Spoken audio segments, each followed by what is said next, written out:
Hey, hey, hey.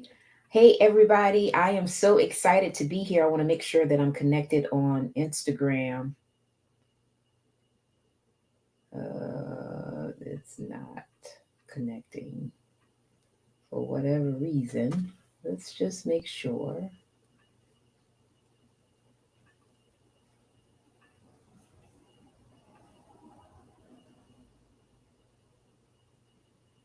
Okay, well, I'm going to keep going. All right, so I am so excited to be here with you all today. And what we're going to talk about is how to fail as fast as you can. Now, I'm sure when you hear this title, you're thinking, why would I want to fail as fast as you can?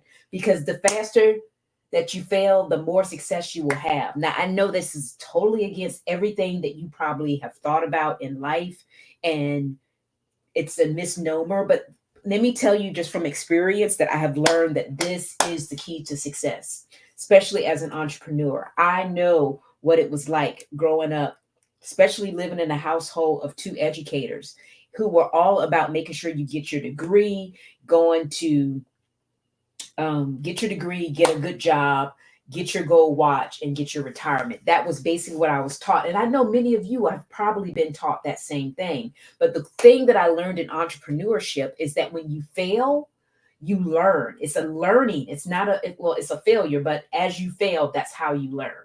And that the more failures that you have, the quicker that you will reach success. So, the first thing I wanted to tell you tonight is it's very imperative that you go and try something new.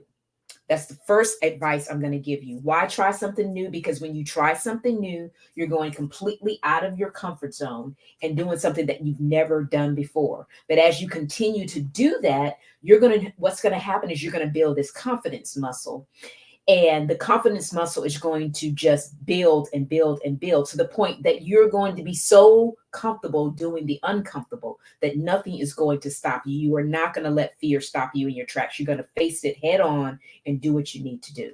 So, how do I know that this happens? Girl, because I have been there and done that. So, this last, over these last, I would say 45 days, I have been going out of my comfort zone. And how did I do that? I started a new workshop. It's called Never Run Out of Leads Live Workshop that I created as a result of having so many people that I talk to in my community and so many people that I've interacted with just in networking events telling me that they rely on referrals as their main lead source. And I kept thinking, why do people do that? Well, I know one of the reasons that most people do that is because we were taught that you it's not who you know, it's not what you know, it's who you know, and that it's imperative that you have a network of people that you can interact with, which I completely agree with. But when you become an entrepreneur, oftentimes, and I did this when I first started my direct sales business, I started with my friends and family because that's what we were taught to do. And they reiterated the point that everybody with skin was my potential customer. So I started talking to coworkers and neighbors and friends. But what I soon realized that everybody that had skin may need skincare, but everybody that had skin did not want the skincare. Maybe even not want the particular skincare that I was what I was promoting. So it became very apparent to me that it was very important to know the type of person that you're looking for, and that when you truly serve everybody, when you think you're serving everybody, you're really serving no one. Okay. Because when you tell somebody, well, I can just help everybody with their skincare, and you're working to get referrals, nobody comes to mind. Because when you say everybody, who is everybody? Just straight up, who is it? Do y'all know who everybody is? Because I don't know who everybody is. And that's what I soon realized when it came to connecting with my potential clients, because I was trying to serve everybody.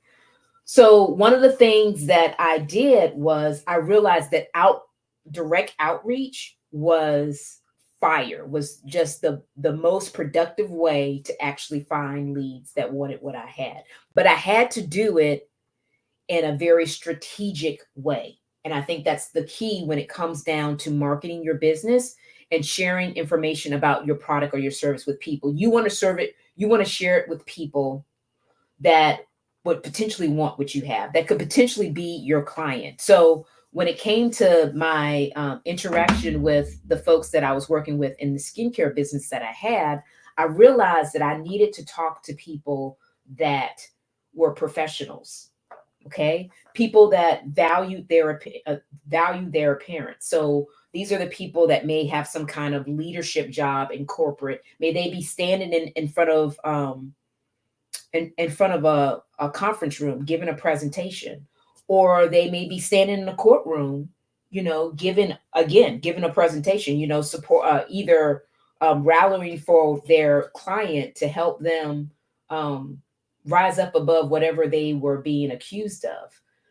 It also meant that maybe they were in some kind of community where they were on stage speaking to women or kids, or parents, or whoever they were speaking to, because they were a leader in their community.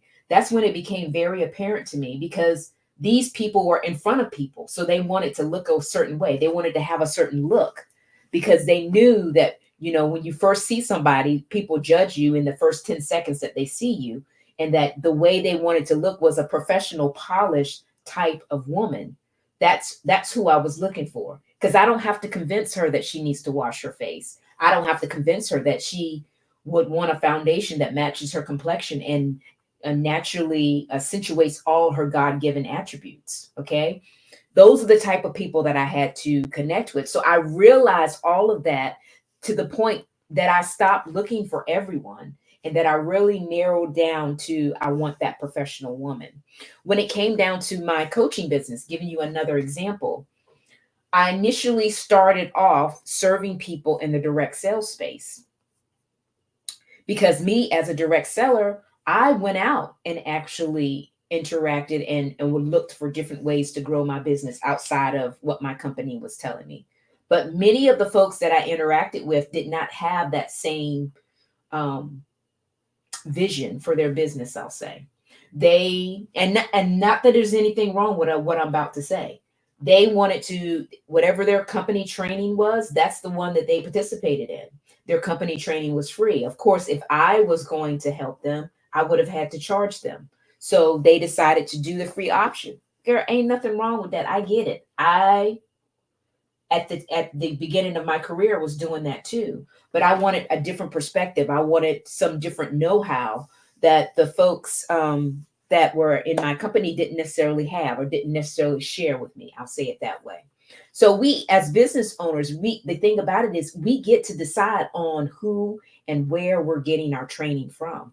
So because I knew that, I realized I want to serve people that are forward thinkers, that see the importance of leveling up their knowledge base, because if they're maintaining, they're falling behind, and that they wanted to continuously learn and have a continuous be thriving continuously, and continuously leveling up their business, because as they continue to do that, they can serve their clients better, because they're more knowledgeable, and then be able to lessen that learning curve for the folks that come behind them.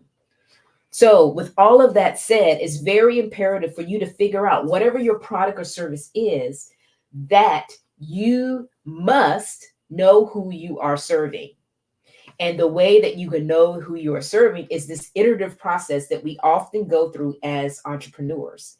And when we hit that promised land, that success, that means we figured it out, which means we have to go and do something else that's going to continuously challenge us and take us up that next level of success curve that we want to reach. And this is an ongoing cycle. So it's something that's ongoing. But once you learn something and you constantly move up that ladder, you're going to continue to learn and prosper and be able to share your experience and be of more value to your community and your customers, because of the more knowledge that you have. And the only way that you're going to be able to do that, girlfriend, is to try something new. So, number one, to the fail as fast as you can methodology that I'm sharing with you today is to do something new. You got to do something new. Okay. So that's number one. Number two is that because you're doing something new and you're trying something new, that means you're tweaking all the time. Okay. Working to get it right. I was thinking about, I was updating my website today, and I realized that when I put the picture on the desktop version of my website, it looked great. Everything was seen. But of course, on the cell phone version, I had to do some kind of tweaking because the picture is smaller. So I needed to change it up a little bit, change the position of different things compared to what I did on the desktop to what I compared on the cell phone. So it was constantly tweaking. I would do something, I would go and I look at it, and that's not right. I do it again, make some more changes, go back and look at it again. That's not right. But that's what we do on an iterative basis. It may not be a website. It may be a marketing strategy that you're using, that you want to master and elevate, because that is that's how we master the skill. We just keep iterating, we keep tweaking to figure out what is working and what's not working to get to that desired promised land. And even when we do that, y'all, we know that at the end of the day, that something else could change. The algorithm could change. There could be a completely different shift in the way people are thinking about something that would change the way we market it. I mean, heck, we just went through that almost 5 years ago with COVID, where we all had to change the way we were interacting. The in-person type of interaction was gone, so we got into virtual, right? We had to do that. The same type of things can happen in your business where you need to tweak something, where it worked a little bit for the last 6 months, but now something is completely shifted and you have to keep refiguring it out. So this fail as fast as you can is not something that you're going to just do once and stop. It's something that you're going to do over time, because everything is constantly changing, constantly, constantly, constantly.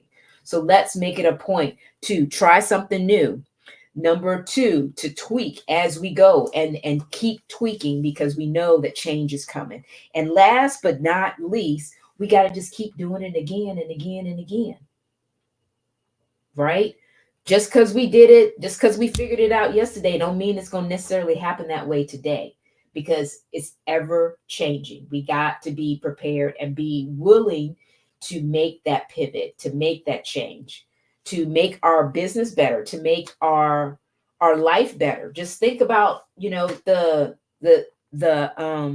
chat GPT that we're using right now, how much easier it is to be able to write something just to kind of get started. I know personally for me, I don't use it just verbatim, punctuatum. I actually have to ingify whatever it gives me, but it does give me a starting point so I can definitely get the ball rolling and work better with my clients and be able to serve them in a better way.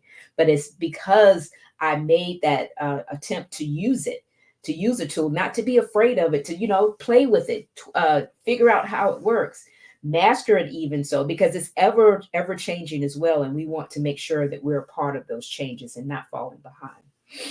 So my message to you tonight is fail as fast as you can, because the faster you fail, the quicker you'll get to success. And then when you get to that success point, don't sit there and chill and just kind of hang out. Know that you're going to have to do it again for you to level up again, that this is an ever changing world, and that you're going to have to tweak and repeat, and it's okay. And be willing to continuously learn and step out of that comfort zone so you can be cutting edge with your business, with your life, with really everything that you do to level up where you want to go.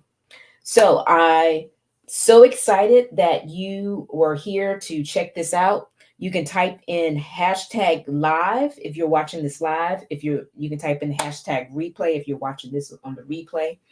And I just want to remind you guys, I'm not sure if you know, I do have branded merch these days, and it's abundance of different shirts and tumblers, and I have a tracker that you guys can look at.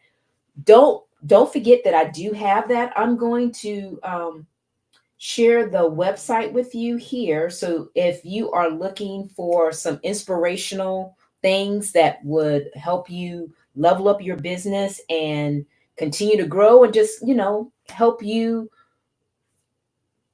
build your brand, I want to be there for you. and help you along the way with the outreach tracker. And it's a great way to monitor the leads that you have and really be able to track your process to know your numbers. Because at the end of the day, it's going to be a numbers game when it comes to actually tracking your progress. So you want to be sure that you're writing those things down and tracking what you have. So I'll make sure that I'll put the link in the comments so you can check that out. The outreach tracker, I really truly believe that that's going to be a benefit to you. And then we do have some t-shirts that say introvert loading. So you want to support your fellow introverted tribe, you definitely want to get that t-shirt as well. Okay. All right. So again, thanks for watching. I'll see you all next week, and bye for now.